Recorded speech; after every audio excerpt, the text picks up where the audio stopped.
Ya, halo selamat pagi pemirsa. Anda menyaksikan Breaking News bersama saya Pram Senja pemirsa.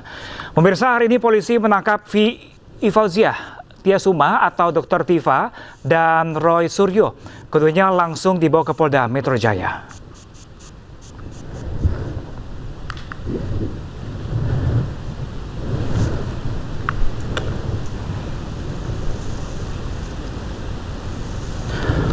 Ya, pemirsa, Dr. Tifa dijemput polisi di apartemennya sekitar pukul 6:47 pada pagi tadi, di mana Dr. Tifa langsung dibawa ke Polda Metro Jaya.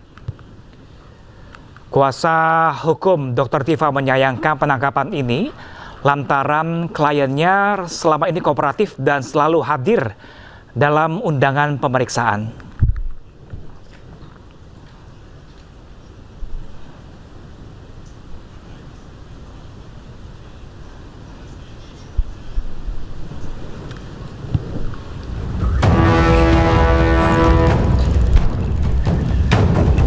Ya, selain Dr. Tifa, Roy Suryo juga ditangkap. Roy Suryo ditangkap di rumahnya jam 7 pagi oleh penyidik Polda Metro Jaya. Roy Suryo dan Dr. Tifa saat ini berstatus tersangka kasus dugaan pencemaran nama baik terkait tudingan ijazah palsu Jokowi sejak November 2025 lalu, pemirsa.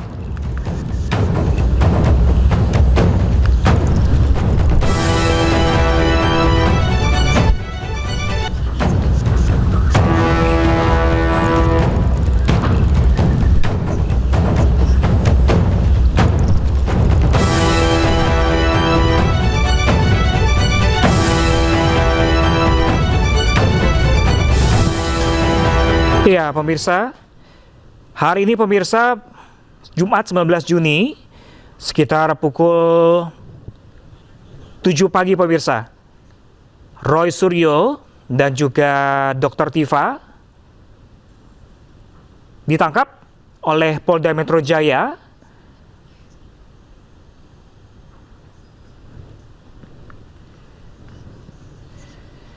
Di mana penangkapan Roy Suryo ini adalah tindakan represif yang mengonfirmasi hukum ada di bawah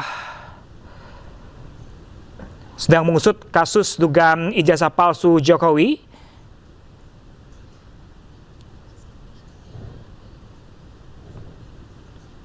Dan pemirsa, untuk informasi lebih lanjutnya pemirsa, kami telah terhubung dengan kuasa hukum dari Roy Suryo dan juga Dr. Tifa. Pemirsa, ada Refli Harun di sambungan Zoom. Selamat pagi, Pak Refli. Ya, selamat pagi. Ada kabar yang cukup mengejutkan pagi hari ini, Dr. Tifa dan juga Roy Suryo ditahan. Bagaimana tanggapannya? Ya, tentu kami protes sekeras-kerasnya ya. Kalau kita bicara mengenai hak subjektif penyidik untuk menangkap, maka kita akan mengatakan secara subjektif sesungguhnya tidak ada alasan untuk menangkap baik Dr. Tifa maupun Mas Roy, karena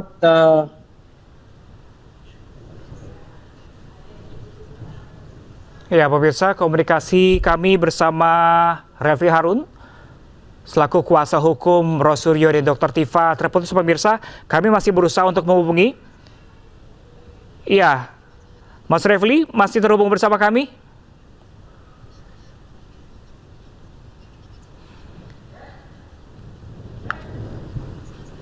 Ya, pemirsa, informasi kami dapatkan pagi hari ini pemirsa bahwa polisi telah menangkap Fauziah Tiasuma atau Dr. Tifa dan juga Roy Suryo, di mana keduanya ini langsung dibawa ke Polda Metro Jaya pemirsa. Disebutkan bahwa Dr. Tifa, ya pemirsa, kembali kami telah terhubung dengan Refli Harun selaku kuasa hukum dari Roy Suryo dan Dr. Tifa. Pak Refli telah terhubung bersama kami masih? Iya, saya mohon maaf nih karena telepon banyak masuk jadi mati-mati ya. Iya, tapi baik. nanti kalaupun Kami maklumi. Iya. Bisa Jadi, dilanjutkan. Kami protes keras-kerasnya atas penangkapan ini yang menurut kami sangat semena-mena ya. Karena walaupun ini adalah hak subjektif untuk menahan, tetapi kan sesungguhnya kan tidak ada alasan yang benar-benar bisa dipertanggungjawabkan untuk penangkapan ini. Misalnya bahwa klien kami ini baik Dr. Tifa maupun Roy Suryo itu kan sudah menjalani wajib lapor hampir 30 kali. Jadi tidak ada alasan kalau misalnya mereka dianggap akan melarikan diri misalnya, atau menghilangkan barang bukti, berupaya ya. Berupaya itu kan sudah diperbaiki sekarang istilahnya. Berupaya menghilangkan barang bukti karena semua barang bukti ada di penyidik dan mungkin sudah dilimpahkan kepada kejaksaan, dan juga alasan-alasan lainnya misalnya yang bisa disematkan kepada beliau berdua bahwa beliau pantas untuk dilakukan penangkapan. Itu satu. Yang kedua, ini kan kasus yang terkait dengan, kalau dalam pidana itu malah in prohibita, sesuatu yang dilarang saja, bukan kejahatan seperti korupsi, penjamretan, pembunuhan dan lain sebagainya. Ini kan sebuah hal masih ranah kebebasan berpendapat sesungguhnya. Karena itu sangat aneh dan menurut saya sangat tidak beralasan ketika kemudian ada penangkapan, dan kelihatan betul bahwa dalam konteks ini penyidik seperti dalam tanda kutip ya memenuhi pesanan pihak-pihak lain yang selama ini memprovokasi agar kemudian kedua beliau baik Roy Suryo maupun Dr. Tifa itu ditangkap dan ditahan. Nah, ini yang menurut saya penegakan hukum yang tidak rasional, tidak objektif dan tidak independen. Karena itu ya tentu kami akan selain memprotes keras, kami akan melakukan langkah-langkah hukum yang patut tentunya, termasuk juga ya mengabarkan hal ini kepada pihak-pihak yang berwenang. Saya sudah SMS, sudah me-WhatsApp Ketua Komisi 3 DPR misalnya untuk pay attention soal ini. Karena ini adalah wilayah penegakan hukum dan wilayah DPR, wilayah Komisi memperhatikan ini misalnya. Pak Refli, ini sebelumnya dalam penangkapan ini sudah ada pemberitahuan atau pemanggilan terkait langkah ini?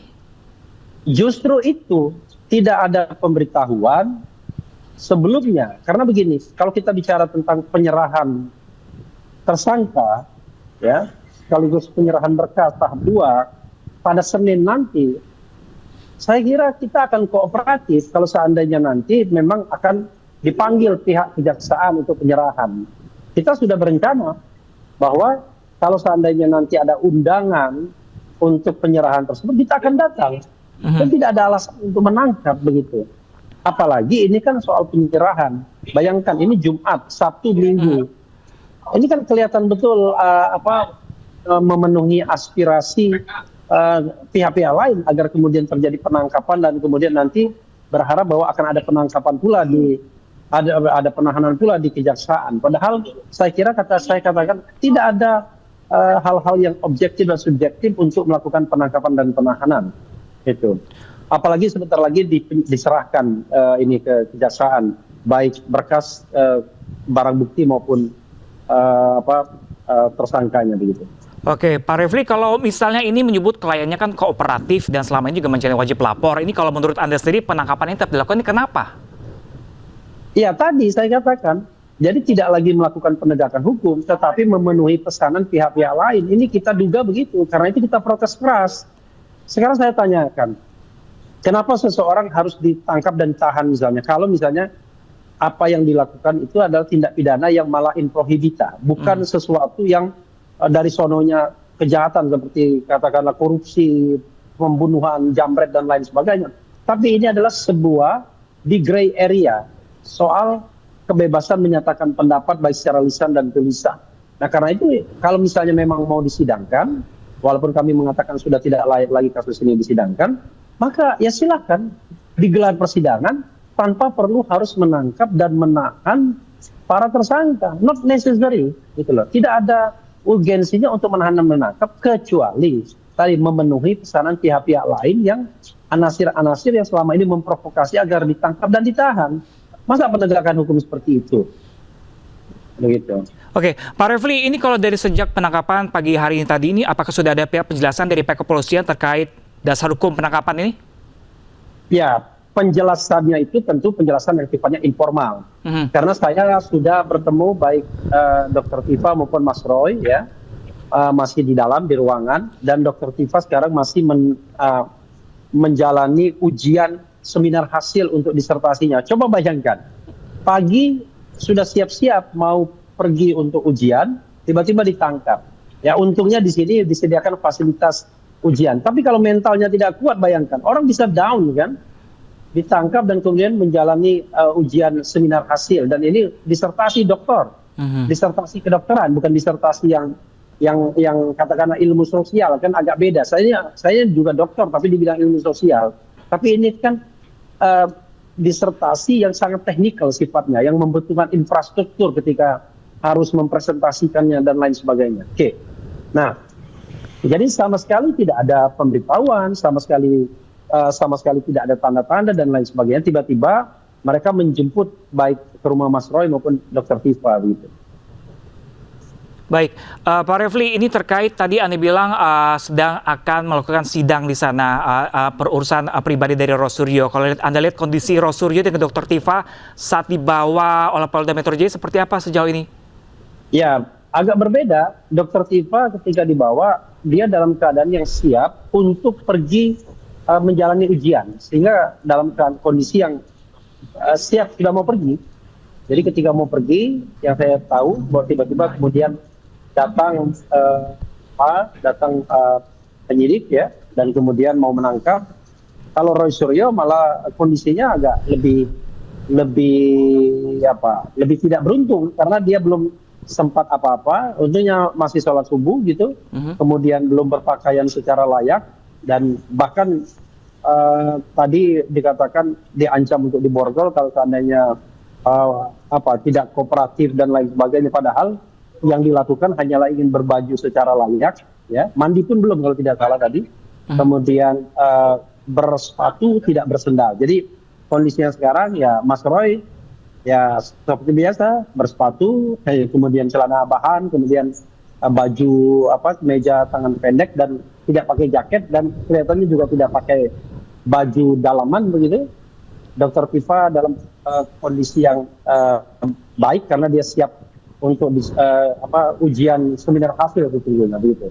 Oke, kalau sejauh ini saya sudah bertemu, cuma sempat ngobrol sama Mas Roy, tetapi Dr. Tifa tidak bisa diganggu karena sedang ujian melalui Zoom di kantor di Kamnek. Artinya sejak penangkapan tadi pagi belum ada komunikasi langsung dengan Pak Refli bersama dua klien Anda, Pak Refli?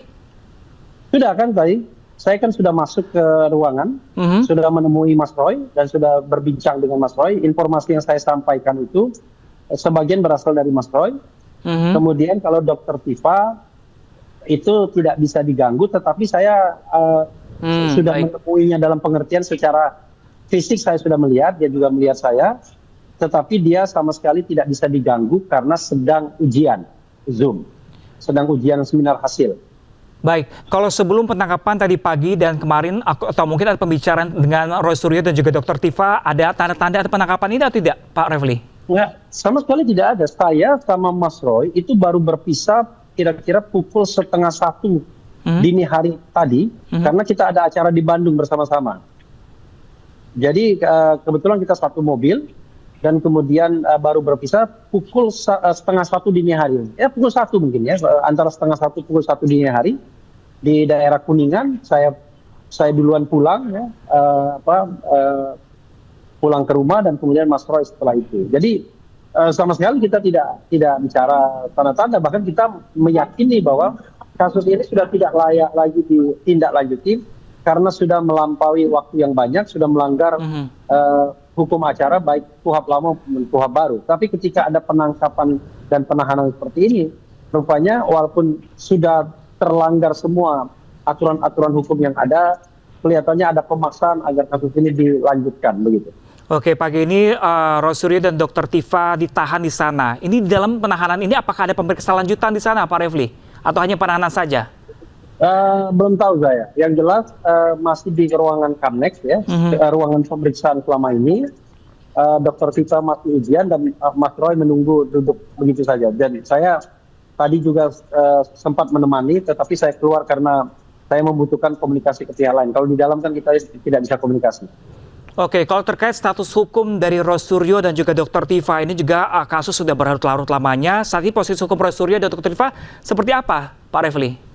Ya, itu yang kami katakan ya, bahwa pertama kasus ini sejak dilaporkan oleh Jokowi pada tanggal 30 April 2025 itu sudah melebihi waktu 400 hari lebih. Sudah lebih dari 1 tahun. Dan ini tidak wajar untuk kasus yang sebenarnya tidak berat-berat amat. Ini kan bicara mengenai pencemaran nama baik, fitnah, yang dikaitkan dengan dugaan ijazah palsu. Dan itu kan bukan sesuatu yang berat untuk diungkapkan sesungguhnya kalau ada transparansi, ada menegakkan prinsip good governance, clean government kan begitu. Nah, tetapi kami juga menyoroti dari sisi pelimpahan berkas, mulai dari pelimpahan pertama tanggal 13 Januari sampai kemudian hari ini, itu sudah berlangsung lebih dari 100 hari, padahal menurut KUHP baik yang lama maupun yang baru, ya paling banyak kalau KUHP baru 70 harian saja. Dan itu pun pelimpahannya diatur juga, tidak bisa sembarangan begitu. Jadi kita menganggap bahwa tidak ada transparansi dalam proses ini dan sudah melanggar hukum acara yang banyak sekali. Bahkan kita menengarai baik secara material maupun secara formil dan material, itu pelanggaran-pelanggaran hukum itu sudah banyak dilakukan oleh penyidik. Karena itu kami menganggap bahwa kasus ini tidak lagi layak untuk ditindaklanjuti begitu, apalagi ditindaklanjuti dengan penangkapan dan penahanan. Oke, Pak Refli, lalu selanjutnya ini sedang dalam penahanan Roy Suryo, baik Roy Suryo dan juga Dr. Tifa. Lalu langkah hukum selanjutnya akan dilakukan tim kuasa hukum seperti apa nanti? Ya, kami berharap bahwa penahanan ini segera ditangguhkan, tentu ya dengan upaya-upaya hukum yang layak dan diperbolehkan tentunya, ya termasuk misalnya meminta jaminan dari tokoh-tokoh ya agar penahanan ini tidak dilakukan, toh mereka kooperatif. Selain itu juga, ini kan juga berkaitan dengan preparation, persiapan. Jangan lupa, Dr. Tifa dan Mas Roy ini punya katakanlah kewajiban untuk menjelaskan argumentasi mereka mengenai soal ijazah tersebut. Dan harus diberikan kesempatan yang layak agar kemudian dia mampu mempersiapkan. Karena semuanya tidak bisa akan diserahkan kepada pengacara. Ini soal ekspertis juga. Semuanya kita tentu membantu, ya, mengambil peran banyak. Tetapi tentu baik Dr. Tifa maupun Mas Roy itu harus juga diberikan kesempatan untuk mempersiapkan diri sebaik-baiknya kalau memang terjadi sidang. Dan kalau dalam proses penahanan, rasanya ya kesempatan itu kan menjadi berkurang secara signifikan. Karena orang dalam tahanan tentu tidak bisa mempersiapkan diri secara lebih baik, terutama pasokan informasi, preparation, dan lain sebagainya. Padahal sekali lagi, ini kasus soal pencemaran nama baik, soal dokumen yang dianggap palsu, dan sehingga membutuhkan sebuah pembuktian yang adequate, yang memadai dari kedua belah pihak. Silakan jaksa penuntut umum nanti membuktikan, dan pasokannya sudah dari penyidik, tapi tentu baik Mas Roy maupun Dr. Tifa sebagai seorang expert, ya, seorang ilmuwan, seorang peneliti juga harus diberikan kesempatan yang layak selain didampingi oleh para penguasa, oleh penasihat hukumnya. Baik Pak Refli, terima kasih Pak Refli. Kami masih menanti update terbaru langkah selanjutnya dari penahanan ini. Terima kasih telah bergabung bersama kami di Breaking News. Doakan yang terbaik bagi penegakan hukum bangsa ini dan tidak ada kesewenang-wenangan atau semena-mena seperti ini. Baik, terima kasih banyak Pak Refli. Selamat pagi.